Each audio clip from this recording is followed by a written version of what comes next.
It's Bring Your Brother to Work Day here at Zoo Knoxville. I'm here with Maynardville's Jacob Norris. Jacob, what will we be doing today? This morning we're going to be taking care of our rhinos. We have 4 boys here, and I'm going to make Seth pick up poop.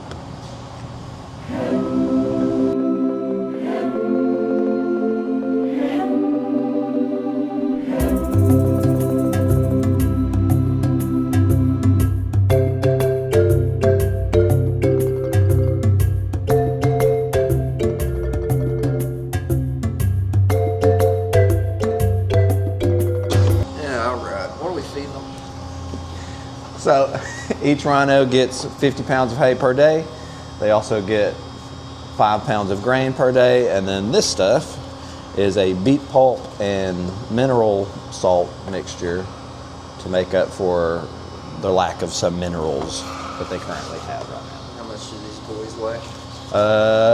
They are all, except for Gus, under 4,000 pounds right now. Technically we set it up to where they have food pretty much all day. The morning and afternoon is when they get their grain. So we at least separate them in the morning to try to get at least half of their grain directly to the rhino, and then we'll set more hay up this afternoon for them to have with more grain this afternoon when they come back in. We are cleaning up from yesterday, so we're getting ready to shovel some poo. Fun fact about white rhinos is they are communal poopers, so they all poop in one spot. Our boys are still trying to figure that out, but they poop in one spot, so the poo pile is kind of like their social media. A male with a group of females, he can tell if a new female has joined the group, which female is ready to breed, if anything's going on with anybody, if anybody has left. So poo pile is one of the forms of communication for white rhinos, and we get to pick it up.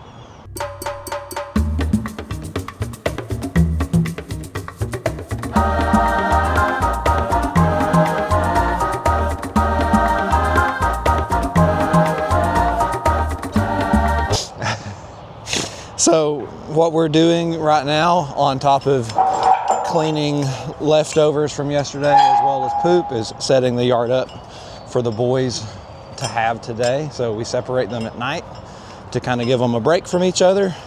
Not that they don't get along, it's just 2 sets of half brothers that like to play and fight. So we like to give them the opportunity to rest overnight.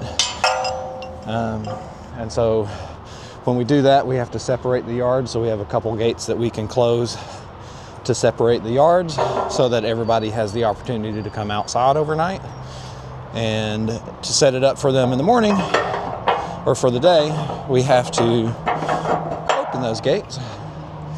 So we're gonna get this gate open. There's another gate on the other side of the yard that we're gonna have to open, and then we're gonna set more hay once we get all of this leftover hay cleaned up. Do you think our mother could have benefited from this type of setup growing up? Probably so. We probably needed some separation. Yes. But we shared a room, so. Can't you tell?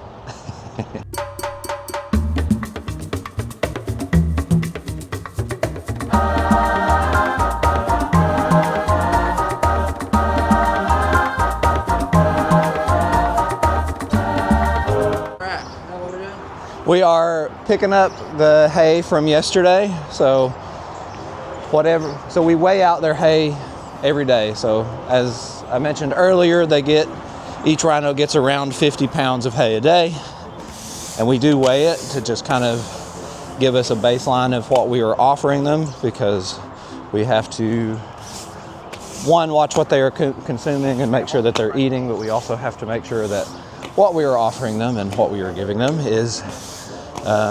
has all of the nutrients that they need. So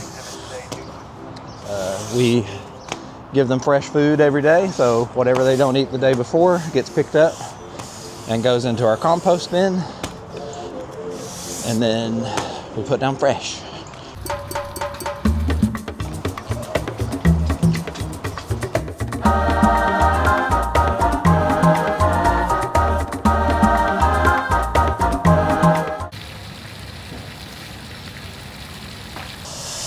Why are we watering? So not only are we responsible for their nutrition, but we're also responsible for their physical and mental well-being as well. And we have to make sure that they are afforded the opportunity to do all of the things that they would out in their native ranges. And one of those things is wallowing. So mud is very, very beneficial to rhinos' skin care and just overall health.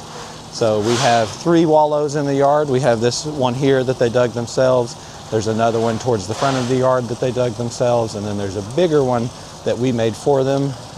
But as you can imagine, they prefer the 2 that they made for themselves because it's just right because they chose so. So our 2 yards are really, really nice for them. So on top of nutritionally, like us having to provide them everything that they need nutritionally, we also have to provide physical and mental stimulation as well. So some of that for us is training with them. So we do training with them every day. A lot of the training and behaviors that we do is just stuff specifically for their, to help us with their health care, so we can see all sides of their body. We can have them open their mouths so we can look inside their mouths if we need to.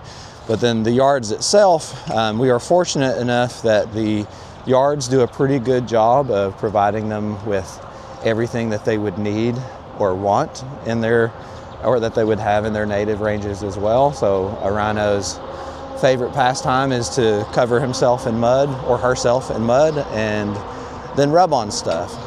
And with all of the rocks and logs and everything that we have in here, they pretty much have unlimited access to all of those things, as well as the 3 mud wallows that they have.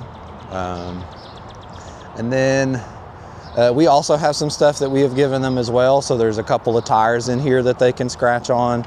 We also have, as Seth graciously tested out for everyone, an automated brush. So it has sensors on it that when they get around it, it'll start to spin. You don't get these kind of back scratches at home, folks. My wife needs to step it up. And they can let that scratch all over them as well. But we don't have to provide a whole lot of extra for them because the yards itself provides the majority of what they would need, which is nice. All right. All right. Where are we at? We are in our indoor viewing area, so it gives you an indoor look, or a look into the barn. And we also have our video display and some signage and stuff in here. The skull that's in this display right here is actually from a rhino that we had years ago. His name was Mondo. He passed away in 2016. Coincidentally enough, it's also the rhino that I have tattooed on me. And then we also have a little hidden feature for some folks. The rhinos that are actually in this big image here, this is Dolly and Polly. So if you have visited us through the years, you'll remember Dolly and Polly. This is actually them. And then that is also a image of Mondo as well. So it's 3 of our legacy rhinos that we had here. Dolly and Polly were pretty extraordinary. They were part of our original rhino group that we had here in the mid-70s. 76, I believe, was the year that they came to us. And they lived here for the rest of their lives. And they were 54 and 56 and a half when they passed away. Dolly was the one who was 56 and a half. And she actually set and still holds the record for longest lived rhino in the US, possibly the world. And then also, if you remember Dolly and Polly, Ranger and Milo are actually Polly's grandsons. So they are a legacy of the rhinos that we've had in the past.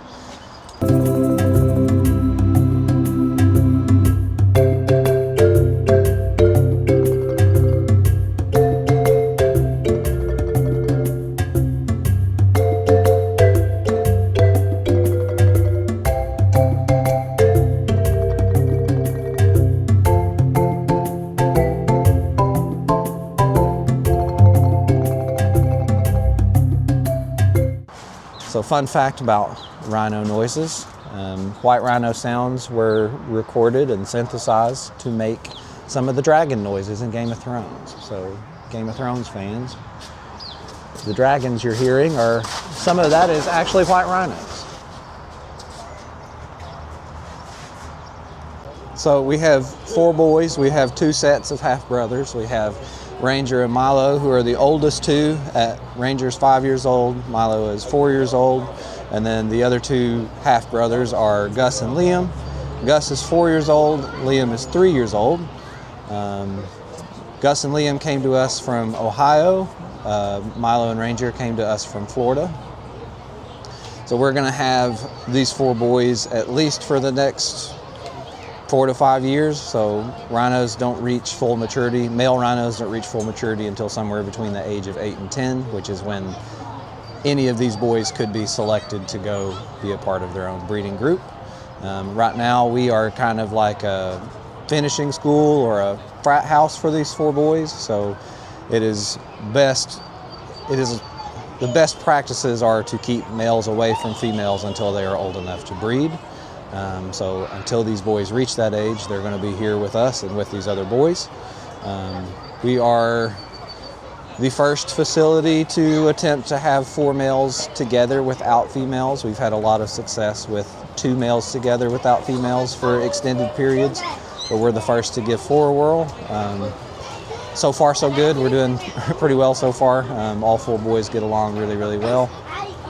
They are southern white rhinos, so they're one of 5 species of rhino. Of the 5 species, they're the largest. So on average, they're usually somewhere between 4,000 and 6,000 pounds. Since these guys are all still younger, they're still growing. So once they reach full size, they're probably going to be somewhere between that 5,000 to 6,000 pound range. White rhinos are also the only ones of the 5 rhino species that just eat strictly grasses. The other 4 are browsers as well as grazers, so they have a little different lip structure. So they have what's called a hooked lip or a prehensile lip. So their lips are a little more triangular in shape, and they're designed to reach up into trees and like strip leaves off of tree limbs or bark or fruits if they can reach some fruits, whereas white rhinos strictly eat grasses. So they have those really wide, flat mouths, and that's actually where the name white rhino comes from. So it's not because of their color. Their true color is a grayish color, but they take on the color of the mud that they live in. So our boys are the reddish brown color that they are because they live in our Tennessee clay that we have here.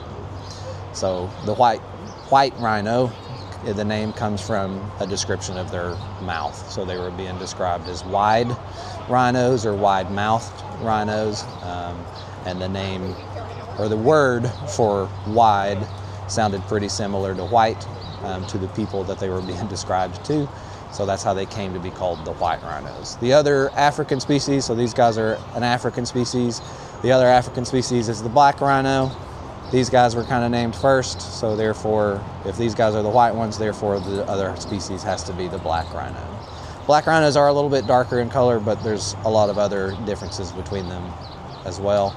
And then there's 3 Asian species of rhino. There's the greater one-horn or Indian rhino, the Sumatran rhino, and the Javan rhino. So that's the 5 species as a whole. We hope you enjoyed today's day in the life of a rhino zookeeper, and I have enjoyed Bring Your Brother to Work Day. You've seen some enrichment, you've seen a lot of cleaning, you've seen dung and a bobcat. The glamorous life of a zookeeper. Would you do any other job? No, you couldn't pay me to do any other job than this.